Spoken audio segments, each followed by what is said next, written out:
welcome back to the Galactic Compendium. It's been a couple episodes since we last dived into that, and we got new stuff to look at. Why is that missing? That's odd. Right in the middle of this. We have Hobart and Camaria, Drax's family. A few Carthathian records survived the Galactic War, and fewer still from its remote villages like Lucrados, where Drax the Destroyer, his wife Hobart, and their daughter Camaria lived. It is known that Hobart was on the village council earned through her combat prowess, and that Camaria was fast becoming a skilled hunter, even at her tender age. While Drax was off-planet with a Carthathian fleet, THANOS invaded Cathath and destroyed most of its population, including the entirety of Lucrados. Interesting. I mean, this is the portion where you are told where this comes from, and is there no comic explanation or name to his family? Anyway, we have Captain Glory. Captain Glory. Glory is the proud leader of the Lethal Legion, Loser Legion more like, a band of super-powered mercenaries operating from an eclectic spaceport on the fringes of the galaxy. The Legion takes on high-profile bounty hunting contracts.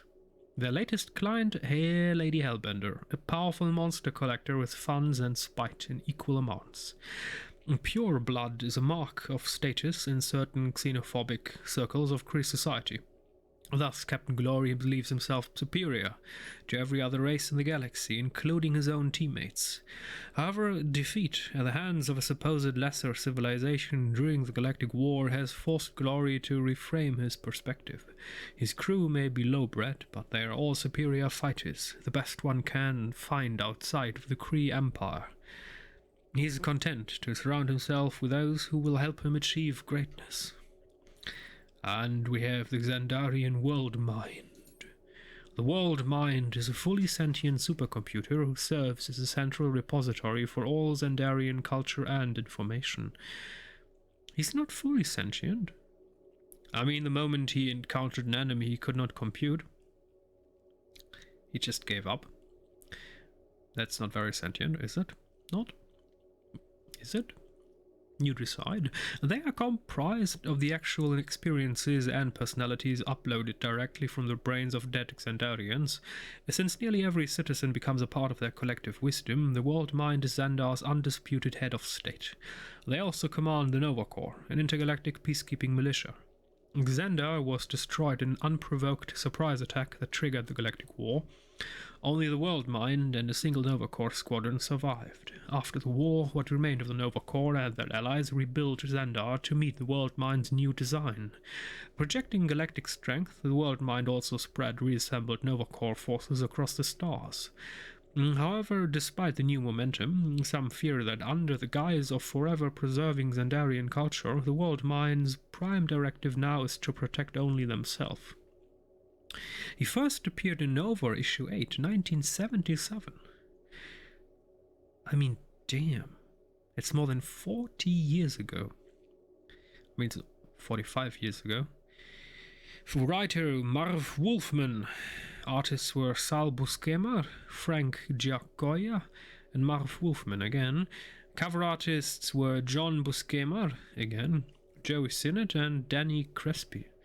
And editor was Marv Wolfman again. We have Adam Warlock, the Mighty One.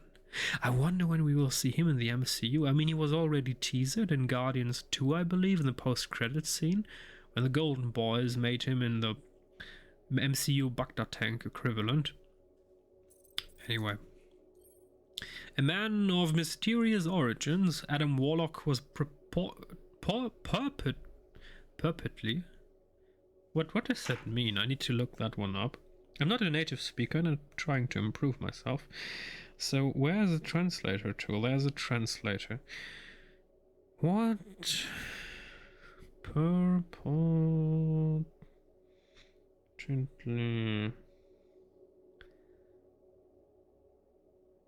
What? Your comment received upvotes. I don't give a shit. Okay. A bit like supposedly something in the direction of that. Found drifting through space in a bizarre cocoon, Raker, a chief scientist of a deep space mining colony, awakened him. Finding himself with no knowledge of his past, yet surrounded by miners dying of an incurable disease, Warlock reached out and miraculously healed them. It wasn't long before the colony began to worship him as a god. The Universal Church of Truth was born. Warlock boasted that he could remove all suffering from the galaxy.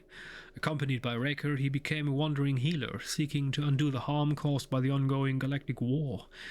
He was not simply a healer, however, he was also a formidable warrior capable of tremendous feats. In defense of his fellow missionaries, he was seen single-handedly taking down invading squadrons.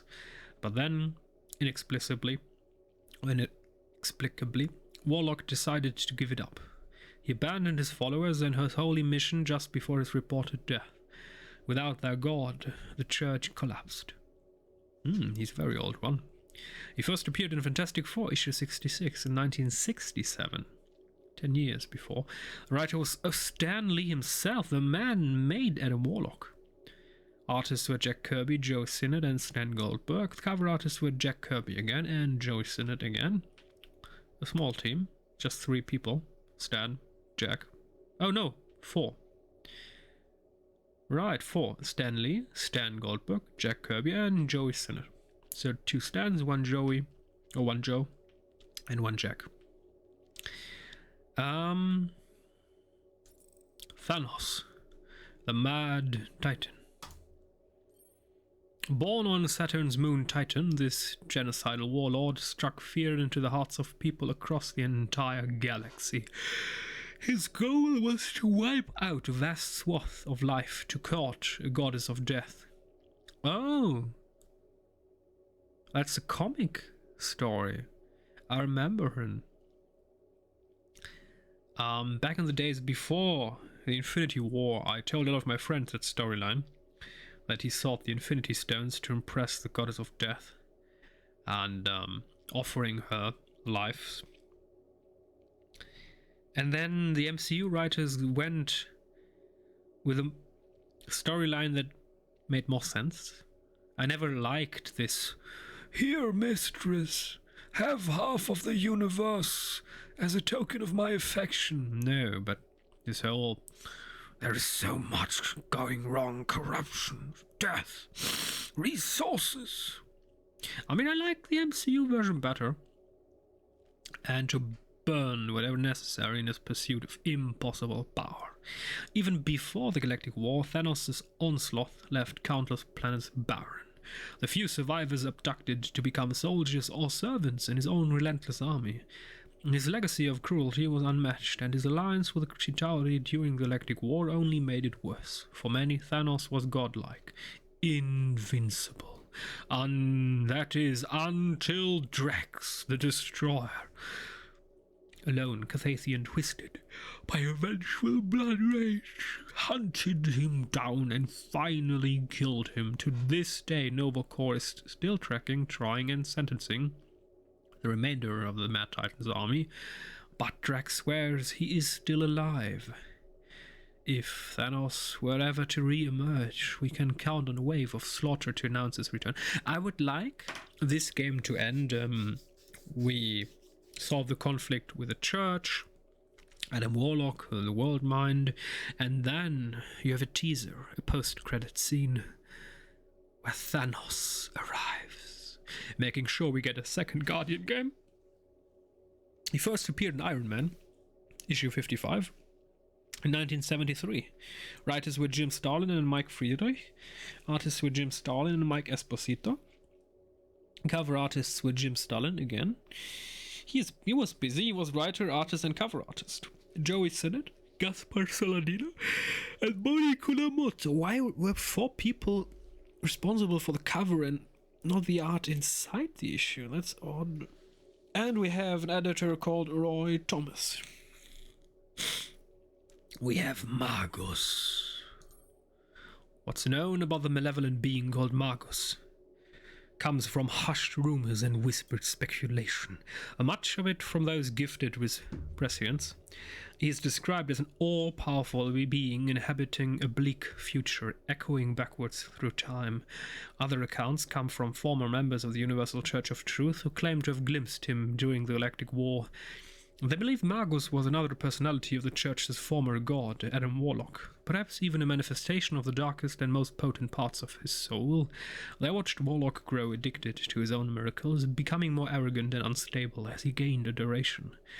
Some describe Warlock's struggle against the entity, arranging rituals with his unifiers to try to separate himself. One psychic describes Magus as a persistent, insidious voice, a living hunger that spreads to those who engage with it. With the Church re-emerging from its ashes, some fear it's only a matter of time before Magus returns with it. He first appeared in Strange Tales, issue 178 in 1975. The writers... Oh, so that's an old one, Magus. Writers were Jim Starlin. Writer was Jim Starlin, just one. Artists were Jim Starlin and Alan Weiss. Cover artist was Jim Starlin, again. And the editor was Len Wein. We have Fin Fang Foom, a mighty one. I need to see... Oh, what? Oh, whoa, he's an ancient one. Created by the man... Okay. Fin Fang Foom. The terrible dragon from Kakarantara has managed to work his way into legends across multiple worlds, giving credence to the tales of his longevity and wanderlust. However, it is impossible to distinguish fact from fantasy, since most details come from drunken monster hunters and religious sects. The Kakarantaras were certainly real, but did one survive? And where was Kakarantara? Xenoarchaeologists believe Kakarantara and Maklu-4 are one and the same. High in its largest mountain range, they excavated ancient hieroglyphs with dragons walking upright, dressed in holy garb and equipped with technological wonders. What? One figure shows up in many of the carvings, another dragon always portrayed as walking on 4 legs. What? Isn't it an evolutionary chart? Perhaps a devolution, as some scholars propose. Just maybe the Kararanantarans. What the heck? Kararanantarans were haunted by their own Fin Fang Foom legends. Kararanantarans. Damn. That's a tongue breaker.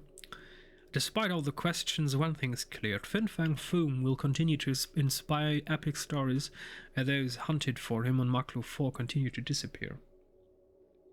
There is a book series about the elves. It's called The Elves, certain series or seasons. And there is, and you could say, a prequel season, a storyline, book series. A storyline about a world where dragons were named lords over the dominion of all. And they grew arrogant, and in time they started thinking themselves as gods, and in the end their rebellion, you could say, was quenched by the real gods, and they weren't sentenced to die, weren't? No, but their intelligence was taken from them. They were made into mere beasts, the mighty lords of old, just becoming creatures. It just reminds me, because of this devolution thing. First appeared as Strange Tales 89, 1961. Writers Stan Lee, the man himself, and Larry Lieber. Artists Jack Kirby, Steve Ditko, Paul Rainman, Dick Ayers, and Stan Goldberg. Cover artists were Jack Kirby again, Arthur Simic, Dick Ayers again, and Stan Goldberg again. Edited, so this Artie Simic was just for the cover there. Editor was the man himself, Stan Lee. And we have Ruby Thursday. The Nova Corps' description of wanted poacher smuggler Ruby Thursday does not include distinguishing facial features because she has no face. Some of her captured cohorts describe her voluntary self-mutilation, which involved replacing her own head with a malleable plastic orb. The Crimson Spear also contains an organic computer, allowing it to extend any number of limbs, custom formed as various deadly weapons or tools needed for the task at hand. I would like to see her as an enemy or a friend in the next Guardians game. Oh, she's an old one. Ruby runs an interstellar. It's just... I need to utter this. I remember a couple years ago, I was always a comic fan. Even though I was not only a Marvel fan. Back in the days, people didn't take comics seriously. Hollywood, for sure not.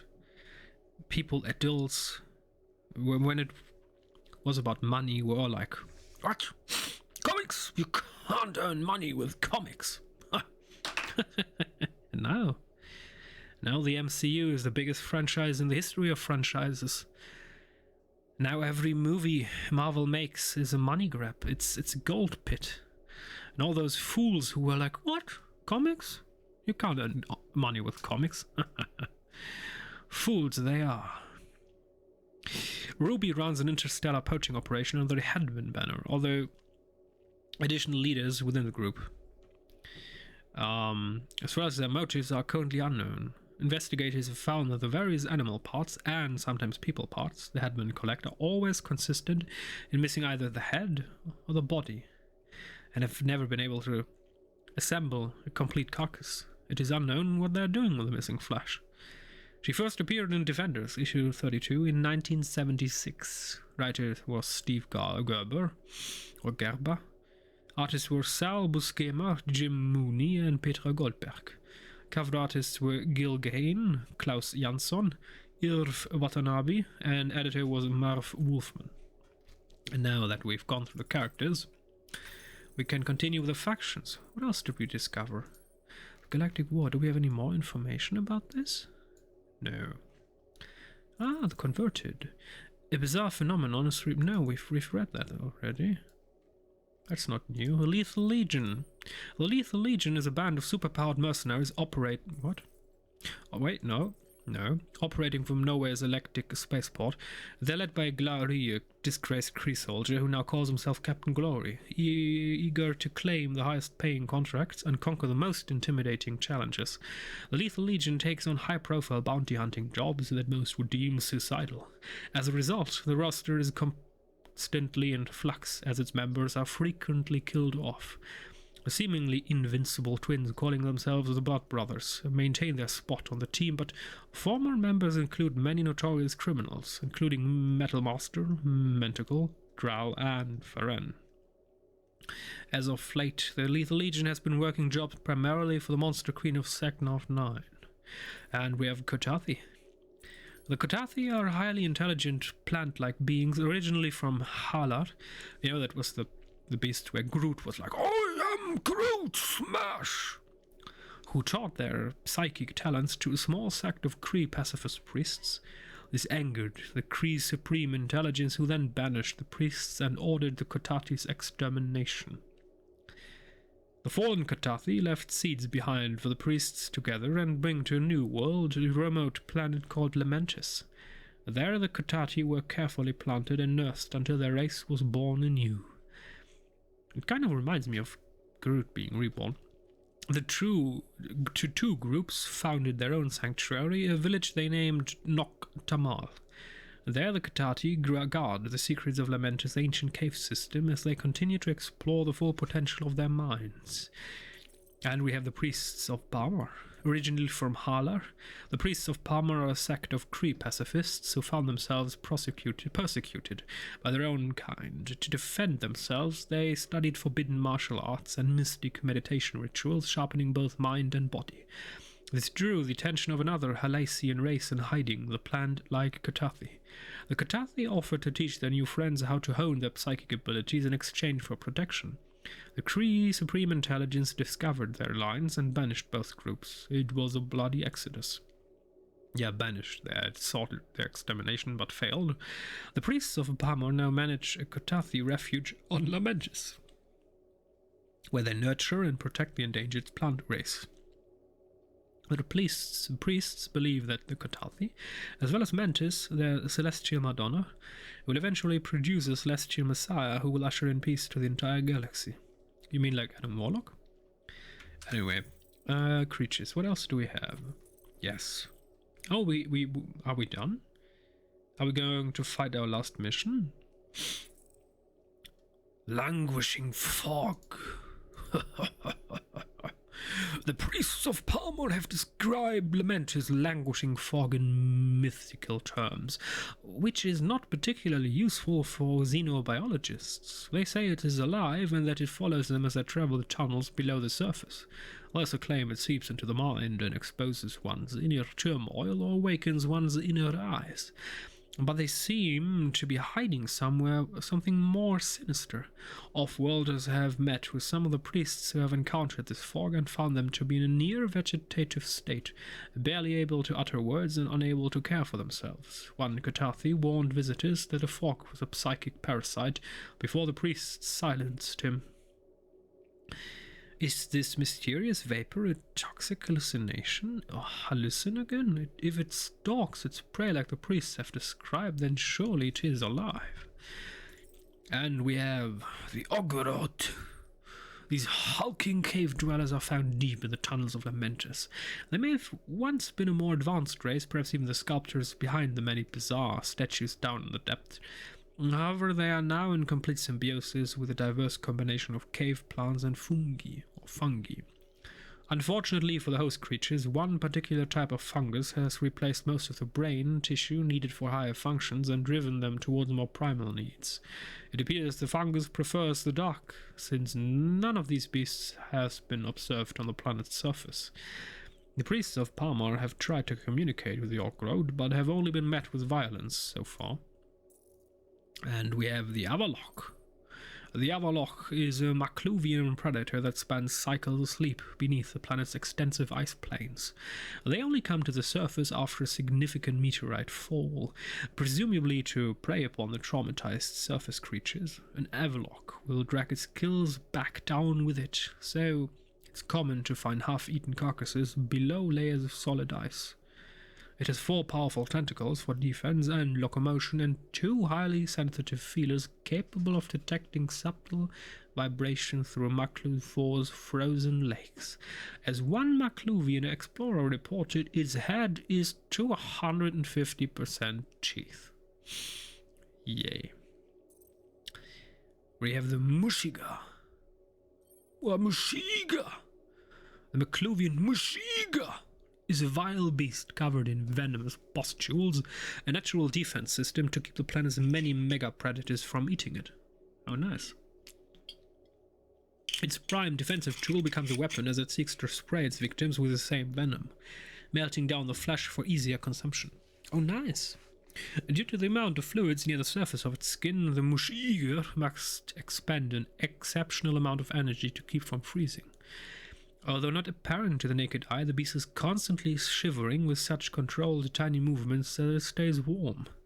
As a result, it is perpetually hungry.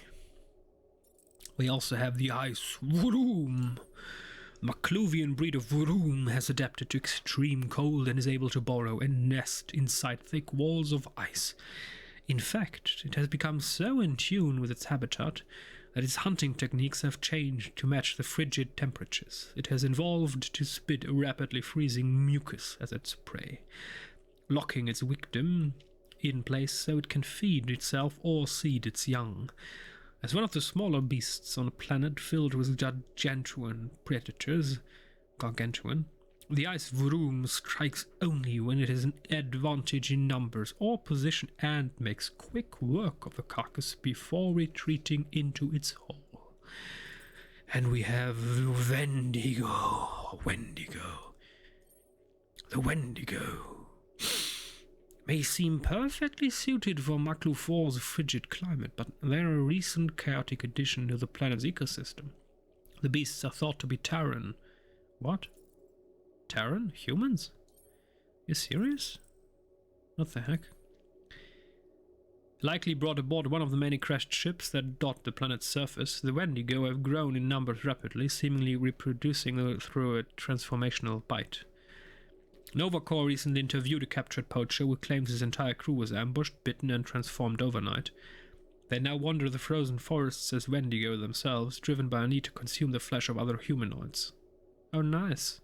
The beasts are massive, bipedal creatures covered in shaggy white fur with a maw full of serrating fangs, razor-sharp claws, and a long tail for balance as they stalk high above the frozen trees. They are capable of surprisingly silent movement, although they often announce their presence by screaming out a single word, Wendigo. It's unknown how the expanding Wendigo tribe will fare against Maklu's awesome predators, but at the rate they are multiplying, they may soon have the numbers to stand a chance. Awesome. We also have new places, right? We have a new Xandar. Right, the bigger space station in the form of WORLDMIND. Under the watchful eye of the Xandarian WORLDMIND and the Novacore police force, the thriving world of Xandar was completely decimated by Chitauri's surprise attack that would mark the start of the Galactic War. Only one Novacore squadron survived, led by a human centurion named Richard Ryder. Ryder teamed up with WORLDMIND to cobble together a successful resistance movement. Once the war ended, many resistance fighters returned to the Xandarian homeworld to have the WORLDMIND rebuild. Now home to the remaining Xandarians, the thriving metropolis called New Xandar is a technological wonder, a gargantuan space station metropolis drifting near the remains of their shattered world. The civilians attempt to recapture their former lives in extensive residential areas, while a large portion of the station is dedicated to rebuilding Novacore and projecting an image of strength across the galaxy. We have LAMENTIS. Everything about this remote planet is an enigma. While its surface is largely covered by starkly contrasting dunes and oceans, its center appears to be a series of hollowed-out tunnels. In fact, researchers have found no evidence of a traditional solid or liquid planetary core, which should be physically impossible. Yet, LAMENTIS remains hospitable to life. Its largest village, Noctamal, houses both the priests of PAMA and, under their care, the remnants of the Kotathi civilization. Here, the priests continue their meditations on peace and prophecy, far enough from any spaceport to not be bothered by the galaxy's perpetual chaos. With Kotathi assistance, the priests are in tune with local flora and fauna, running Noctamal in perfect harmony with the bizarre natural world around it. And we have the caves of LAMENTIS, where Rocket overcame his fear of water. The caves of LAMENTIS. Scans of the winding cave system beneath LAMENTIS' surface reveal a scientific impossibility. They appear to weave their way entirely through the core of the planet. The conundrum has attracted the attention of many researchers, but the Kotathi who guard the caves forbid visitors. The only existing accounts of the tunnels come from the priests of PAMA during their initial exploration. However, their journals are of little help, since the writings are generally cryptic and focused on prophecy rather than geology. The priests do note some evidence of an ancient civilization in the caves, but they do not elaborate. If one ignites the wild or more mythical warnings about the caves, there are enough descriptions of LAMENTIS' various cave predators to discourage trespass. And we have Maklu 4, a deep frozen planet with enough deadly weather to keep all but the bravest travelers away. If the frigid winds do not kill you, perhaps the asteroid belt, forever raining fire upon Maklu's surface, will do the trick. Or maybe the extremely lethal venomous plants? Recent reports also mention the flesh-eating ape-men have entered the food chain, somewhere in the middle tiers. The planet's rumored apex predator is none other than FANG FOOM, a legendary Carentharan dragon. The destruction wrought by the Galactic War, Maklu 4 became a popular destination for Cathathian pilgrims, seeking to hunt its great beasts, to die with purpose and honor. Their hunt markers litter the planet, now serving as tombstones. Alrighty, and we have items. Anything new here? 2, 3. Right, with XATAR'S blade. The Sacred Blade of XATAR, the Unfinished. XATAR was a warrior king of the Cathathian people, whose death is used as an example of how one must find purpose to reach Ulta, paradise. XATAR was initially shamed for his crushing defeat at the hands of a rival king. Upon requesting a duel to the death, which would grant XATAR his place in Ultath, his captor refused. Instead, XATAR was banished and broken. XATAR refused to give up. Together with a band of his defeated people, he led a great pilgrimage to Maklu 4. Wasn't Drex part of the people? Why didn't Drex take part in this? Odd. Where they would hunt the fearsome Cacarantharan. Oh, this word. Dragon, Fin, Fang, Foom. They stood no chance, but they died gloriously, with a purpose. Many Cathathians have forged their own blades to look like XATAR'S, hoping to earn a meaningful death and join the legendary king in Ulthath. And we have Galactic mask.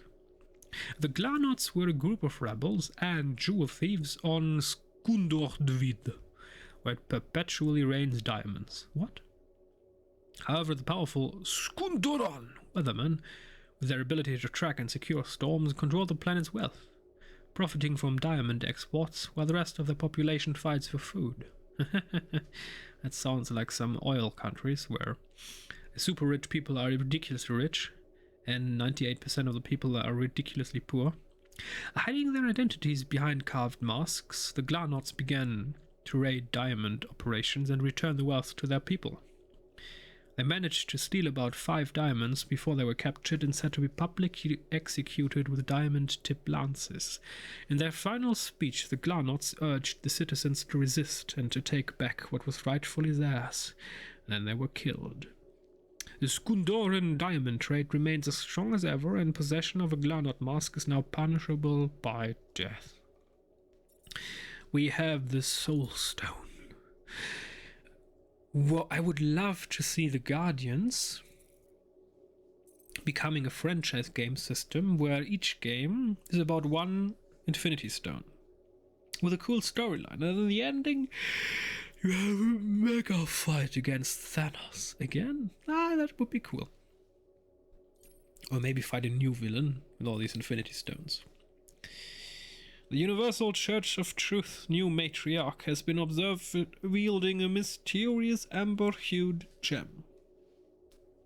All the Nova Core is only scattered and wildly varying reports.